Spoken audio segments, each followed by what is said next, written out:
and I bet you thought that Wild Angle had gone for good. Well, it's not. It's coming back. We've got some fresh new ideas for it, and I hope that you'll see over the coming weeks and months that it will grow and grow. Now, the reason we haven't done so much of it is because of the WildBunch. My online community has become such a good success. It's been so much fun doing it that I've given them all of the videos that I've been doing to the community. So what we thought we would do today is to show you one of those videos that we do to encourage you to come and maybe join the WildBunch, because it's a lot of fun. And it will certainly help your photography. Now, every month we set at least 2 challenges for our members to go out and try. Now, if you haven't got the ability to go out and try it, you can post something you've done previously. It's normally a theme or it's an individual species. And I'm mindful that in deepest Wiltshire we don't have many elephants. So I try to make sure that the species that we choose or the concepts that we choose are able to be done no matter where you live in the world. All right, so now the last challenge that we did was on autumn. That was fantastic member challenges. It's just the first page. I think we had over 70 entries for this. It was really great. They get their own Instagram page as well, so if you look up WildBunch_club on Instagram, you can see every 2 days we post images from the challenge. So here's some of the ones for autumn. We did an amazing fungi challenge. Here are some of the ones that we did on fungi. We had the great Ross Hoddinott come and give an online talk for us on how to do fungi, plus a helper article as well. It was absolutely brilliant. So thanks, Ross. And they've done you proud on that. So you can see some really beautiful images of that on the Instagram page, WildBunch_club. And then I give them, for a bit of fun, one of my raw files that's a bit dodgy. Okay, there's a lot of them, right? I give them a raw file, the members, that's a bit dodgy, and I say, go and process it and tell us how you did it. And it's amazing the kind of variety of processing that we get. It's really brilliant. Different crops, different colour schemes, all kinds of funky stuff. You see some Andy Warhol stuff there. Anything goes, really. It's a bit of fun, but it's a really good learning experience for all members because they can see what software people use and what workflow and process people use. You don't want to hear me chuntering on about it all the time. We have lots of good experts in there, and it's really great that they share their knowledge. Now, this month's challenge is on the squirrel, and it can be grey or red or black or anything else that you like. But basically, for the next few weeks, the challenge is to go out and try and get a compelling image of a squirrel. And what I do for all of these challenges is to give some background information and some hints and tips. And so here is my little hints and tips video on photographing squirrels. And the way I'm going to do it is show some of my favourite pictures and just talk about them. This picture is donkey's years old. Cockney, right? Can't take him out of London. It's donkey's years old, me old son, China, mate, plate, whatever. It's a very long time ago, and it shows one of the bolder images that I would have taken in the old days. Obviously, this is not natural food. This is I gave them the acorns in a little pile. The squirrels came and took them. But they sat against a really, really nice atmospheric place. You can look and see that the basics of my photography today, which is all about working with light and using light in a dynamic and inspiring way, which is we're doing actually a working with light masterclass right now. And the first one was on last night, so check my website for that. You can see the basics here of atmospheric light. And I don't want people to just take pictures of squirrels that are just snap, snap, snap. I saw somebody the other day outside a nature reserve. They walked up to this swan, stood above it, snap, walked on, snap. Didn't even think about the composition, didn't even think about the lighting, didn't even think about taking that was something special. I want our members to take images that make people stand up and connect, okay, to really push themselves. And that's why I try to give so much energy and so much of my hints and tips and inspiration to help them do that. So the first thing is when you take a squirrel picture, you got to not just think of it, oh, it's just a squirrel, I'll just take a few snaps and it'll be all right. You've got to take as much trouble with it as you would normally with anything else that you shot, okay? You really have, because squirrels are fantastic subjects if you take the time. Composition here is a bit central, so you got the center line coming down over the eye. It's a bit bold with the food in its mouth, but it's quite funny. And a lot of people, when they look at this, the real tech photographers go, oh, it's this and it's that and it's that. Hit you around the face with a kipper. Most of you will look at this and just have a smile on your face because squirrels are so fantastic and so much fun. So a simple one to start, one of the oldest pictures I've actually got. Taken at the same time, this is a red, probably I think from a week later, but an equally bold technique. This is taken at Formby National Trust, we all know, where Robbie Fowler, with the worst Liverpool accent ever, probably lives, Steve McManaman. All my childhood greats. I support Liverpool and West Ham together. Now, of course, I'm a pure Hammer. Anyway, low down angle, obviously too contrived these days, and I'm putting these in to show you what not to do. It's really obvious that I've put those nuts down in a heap. What I should have done was buried them in the ground or put them behind a log so it will come and sit up on the log. So if you do start to feed squirrels, as part of this, getting low is a really good angle because it shows the habitat behind, which is really nice. Put something there like a really beautiful log, put the nuts behind it. They will come and they might sit behind the log and eat them, but they might also sit on the log, which will look very, very cute. And they look great when they're eating. The big message here, though, is if you're going to feed them, okay, which is fine to feed squirrels because you're only feeding them nuts and stuff like that, don't give them peanuts. I don't want to see any pictures entered into this challenge of squirrels with peanuts because they do not eat peanuts in the wild. There's nothing worse than beautiful pose picture of a squirrel, peanut, peanut, peanut. That's my squirrel impression. I'll stick to being a photographer. Nothing worse than that, all right? So don't give them peanuts or don't photograph them having peanuts, or better still, just don't. You can photograph them, you can give them peanuts, just don't enter those pictures with them obviously eating peanuts, okay? Try and give them something like acorns, hazelnuts, something they would just eat naturally in the wild, please. You can use natural things to stick, obviously. It's a bit contrived this, but I found that log. I stuck a load of peanuts inside it. And nuts and various other things, and all kinds of things that they eat. And they were going inside all day long. And one of them, normally there's a bum shot sticking out, but one of them I managed to get this nice picture of it coming out with this lovely surrounding. It looks really, really cool. I really like it. And, it's a greyish red squirrel. It's got a really, really great ears, nice diffuse background. Very low depth of field. I'll talk about tech in a little minute. This is just really composition. So use and fieldcraft. So putting something inside a hole like that works really, really well for your squirrel pictures. A little stump. This was done in a friend's garden who had red squirrels. And you'll see in a minute I do it with greys as well. So I just put a stump on the lawn, propped it up against the tree, stuck some food in the back of it. You can put a little pot. What a lot of people do is get a little pot and nail it to the back, fill it with, just out of view, fill it with some peanuts or some, hopefully, more natural food, and then you get a picture of the squirrel posing like that. Watch the composition when you do that. They've got a lovely tail, and often they'll stick it out. You don't want to corrupt that off. It looks awful. So when they curl it round, it's a really nice balanced composition. You can see here, right on the centre line, that lovely tail coming round. And I haven't cropped it in too tight because the log is actually really, really nice as well. And you can find probably a lot better stumps than that around. Here's one I did about 2 weeks ago, just with grey squirrel. You can see in a rainstorm. It's really, really interesting picture. And you can see there with the tail the way it is. It's wrapped around. I've composed it to get it right on the edge so that it holds into the edge of the frame. It's kind of looking there. It doesn't kind of know what to do. It's frozen. It was looking at the buzzard that was flying around. So it's kind of looking around. But it was a really nice picture. With the rain in the background, you can see that I've frozen the drops, and so generally 2/50 of a second and above you freeze raindrops, okay? If you want to get I call it the Omen effect from the Omen movie. Younger people watch the movie.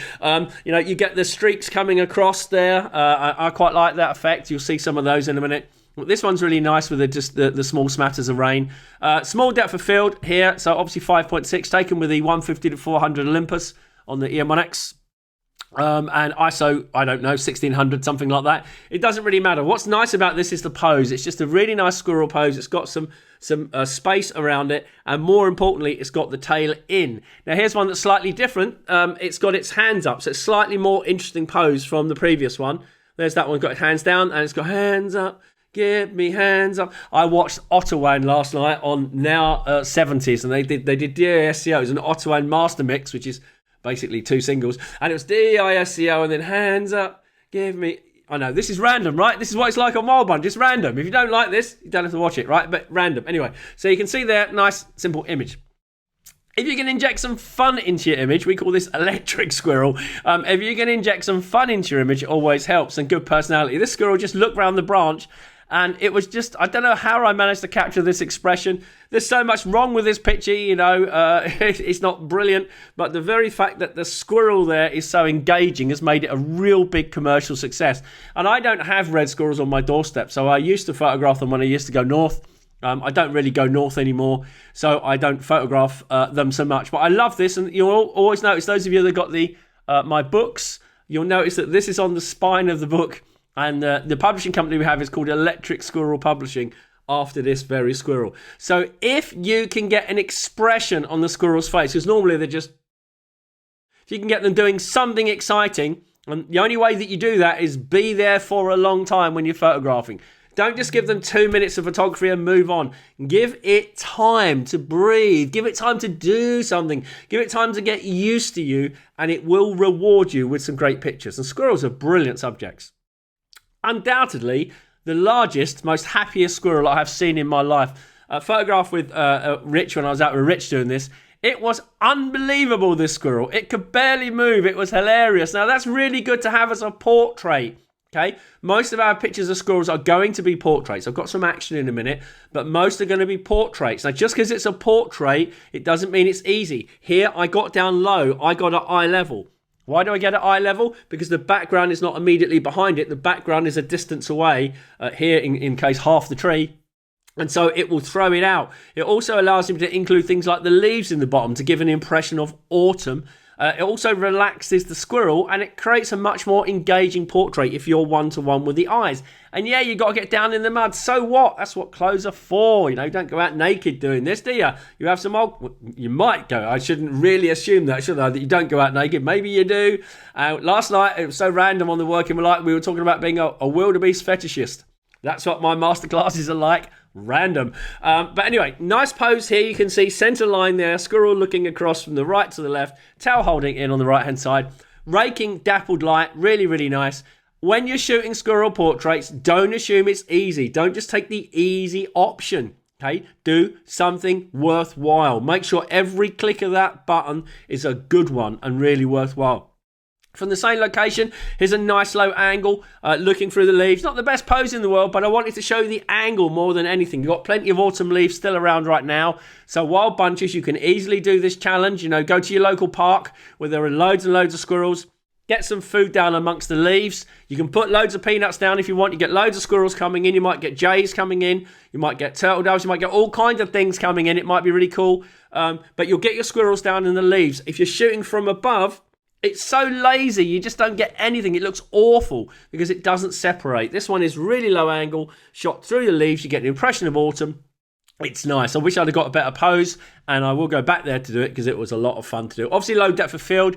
You want to be using 4, 5, 6. If you've got a 2.8, even better to throw it all out. And do try to shoot them at maximum zoom. So if you've got 100 to 400, just because you can get, Bernie the squirrel right in front of your lens, doesn't mean that you should shoot it at 100. You should be shooting it at 400 and sit back. Because when you zoom, it pushes the background further out, it compresses the subject, and it makes it just look a lot better doesn't it? Here's a bit of bokeh, they call it. Bokeh in the East End, bokeh in it. A bit of bokeh behind there, a bit of autumn light in it. With light on the squirrel. I didn't like these with flash, any of these. I don't like using flash. I like just using daylight because I like to walk around with one camera, one lens with a minimum of clutter, no bag, minimum equipment.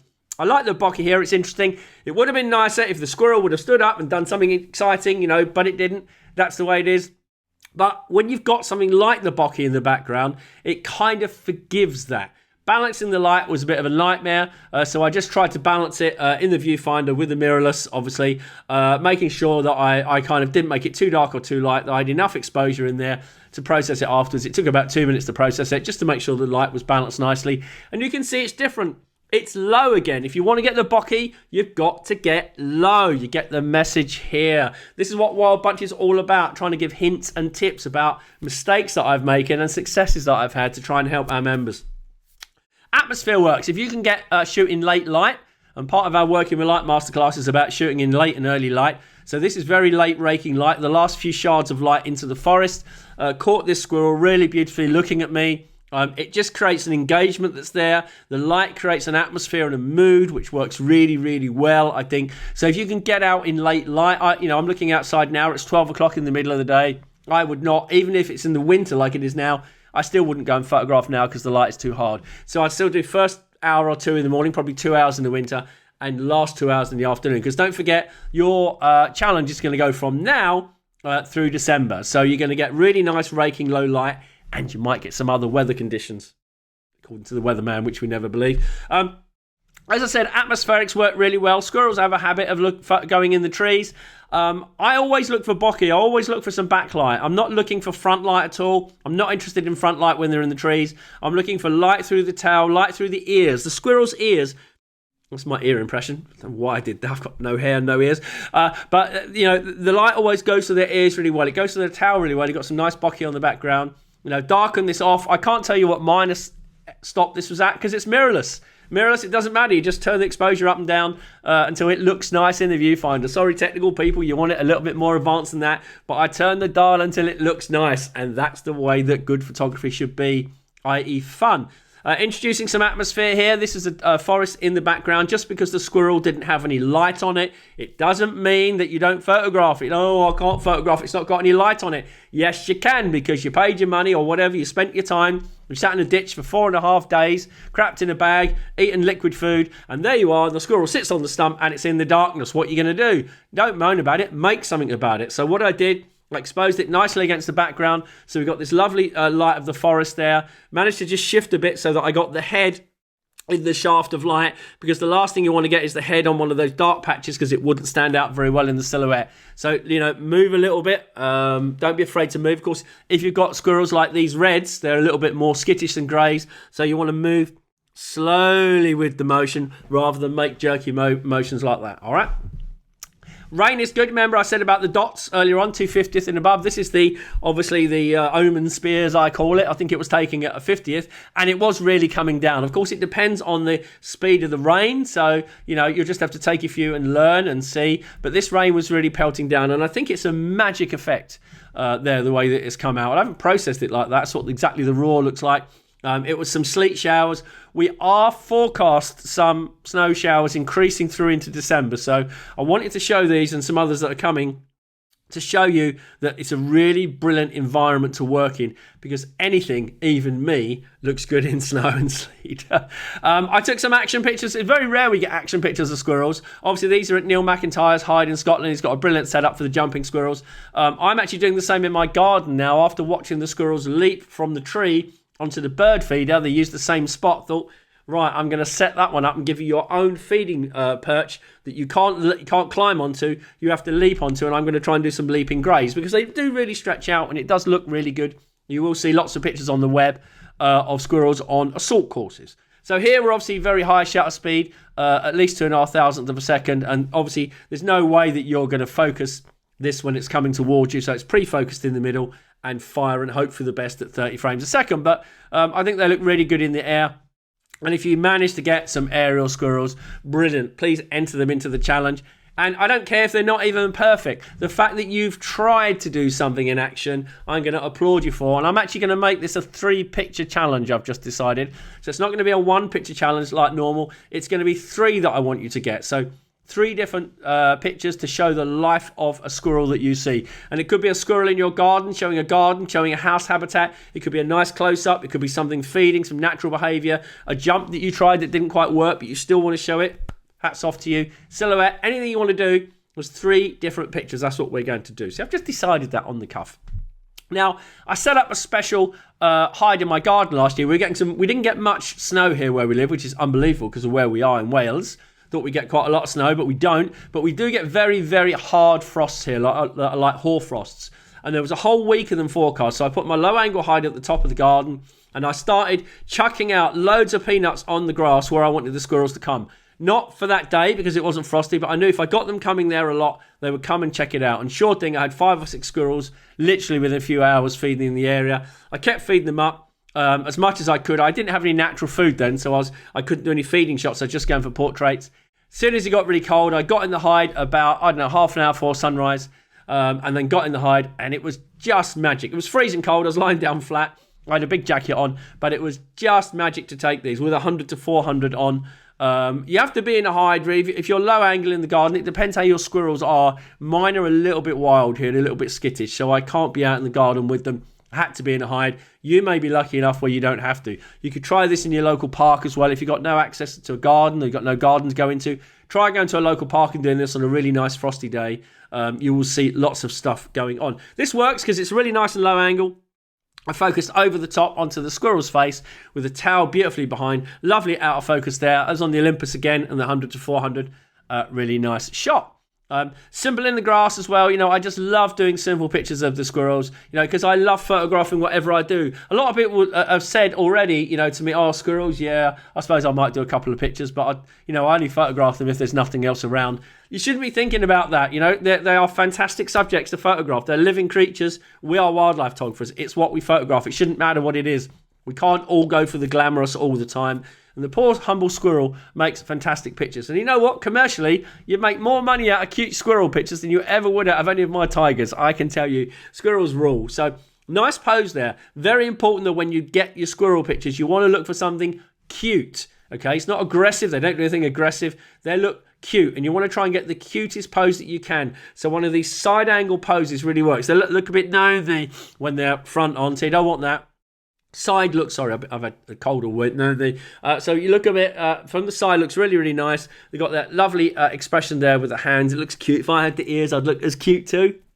Yeah, I wouldn't. But you can see looking into that space works really well. Here's another simple one. Hands together looking at me. Ultra cute, ultra simple. The light's slightly from behind, so it's backlit. It was a little bit cloudy as well. So it gave a really nice soft effect. I slightly overexposed all these pictures. I don't know by how much, because I did it on the mirrorless, did it on the screen till it looked nice. Obviously, focus point right between the eyes, single focus point, trying to be as accurate as you can. Depth of field. Well, obviously, I don't want too much depth of field on this because I want to blur the background, have the background nice and diffuse. So I'm shooting at maximum range, which is 400, which is where I set the peanuts. Obviously, or 400 as in 800 on the Olympus. This year I'll be shooting the 150 to 400, so I've got a little bit more range. And I will put the squirrel feeding at that maximum lens range because I want everything to be maximally soft around the sharp squirrel. Okay, so this will be at 5.6, I'd be guessing, or probably more like 6.3, which is the minimum of the 100 to 400 at its full range. Nice one standing up. It's a shame that the background wasn't white. It's really annoying that the hoarfrost was only down low. By the time the squirrels turned up, I mean, they don't turn up at first light, sleeping in. The time they turned up, all the background had gone back to normal colours, which is really annoying because it was white at the start. But I will try again and again and again. And here's a simple one. It was feeding there, but you can't quite see the peanuts, so you kind of get away with it. So what I said earlier on about the peanuts, if you can get one like this where it's feeding and you can't actually see the peanuts that are hidden in the hand, that's all right because this is really, really simple and cute. And you can see that it is possible to take really dynamic pictures and beautiful pictures of squirrels. Most of us probably just walk by and you don't think of them with a second glance. That's why I'm setting this challenge, so that you do look at squirrels in a completely different way, because they are amazing. This one I like because of the curvy tail out the back. I wish it had been standing up a little bit, but it's still ultra cute, low down. And these are all done in my garden, okay? All done in my garden. As I say, the squirrels are very wild. I haven't driven thousands of miles to do it. I've done it locally, which is what I try to do as much as I can. That's probably my favourite one from last year. It's really, really cute. Again, they just hold, when they're cold, they hold together. You can see he's well fed, this one. It's got lovely light coming through the ears. That's why I shoot with the light coming from behind. You can see there the hoarfrost is still on the trees in the background. It's all white, which is really, really nice. Like very low depth of field, but it's that backlight, I think, that really makes it with the light coming through the ears and the light just on the right-hand side. So don't be afraid to shoot backlit or side lit. It really does make a very, very special picture. And you can see here, because I'm low angle again, I'm very engaged with the squirrel. Cute. I know they're cute. I don't care. I love them. They're awesome. All right. So that's it. So I hope that you enjoyed that. Now, WildBunchers, I'll put this online for you later on with some tips as well, so you can get started on your challenge. And anyone who's not in the WildBunch, well, I hope that you would consider joining us. Have a look at my website, andyrouse.co.uk, and follow the WildBunch link. We've also got a Christmas store on there with book discounts at the moment. And if you want to come and join us, you'd be most welcome. We have a Clubcast, which is our online Zoom club night, I think on the 4th of December. It might be the 2nd, I got it wrong, I'll have to look. I think it's the 4th, where we've got some members showing their images. We've got Mick showing foxes, Anthony showing some of his roe deer. I give a talk as well. It's a really good experience and a really good night. So come and join us. Come and have a look at joining us. And Wild Angle will be back very, very soon. All right, I hope you enjoy your photography. Bye now.